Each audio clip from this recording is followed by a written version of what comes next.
نبی کریم صلی اللہ علیہ وسلم فرماتے ہیں کہ ایک صحابی حضور کی بارگاہ میں آیا، عرض کی یا رسول اللہ صلی اللہ علیہ وسلم پریشان رہتا ہوں اپنی آخرت کے لیے، اور یہ بھی بڑا اللہ کا فضل ہے کہ کوئی آخرت کے لیے پریشان۔ حضور میں اپنی آخرت کے لیے بڑی پریشانی میں رہتا ہوں، کوئی ایسی بات بتا دیں کہ رب مجھے نجات عطا کر۔ تو نبی پاک صلی اللہ تعالی علیہ وسلم نے ایک ہی بات ارشاد فرمائی، فرمایا تم اپنے رب کے ساتھ بددیانتی نہ کرنا، اللہ تجھے نجات عطا کر دے گا۔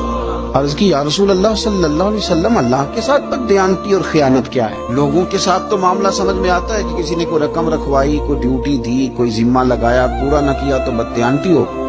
اللہ کے ساتھ بددیانتی کا معنی کیا ہے؟ تو نبی پاک صلی اللہ علیہ وسلم فرمانے لگے وہ کام جو تمہیں خالص اپنے رب کی رضا کے لیے کرنے چاہیے تھے، ان کاموں میں اگر تم نے نیت کر لی نا کہ لوگ بھی دیکھ لیں، خیر کا بھی تم نے ارادہ کر لیا، حکم دیا تھا اللہ رسول نے، کرنے تھے اللہ رسول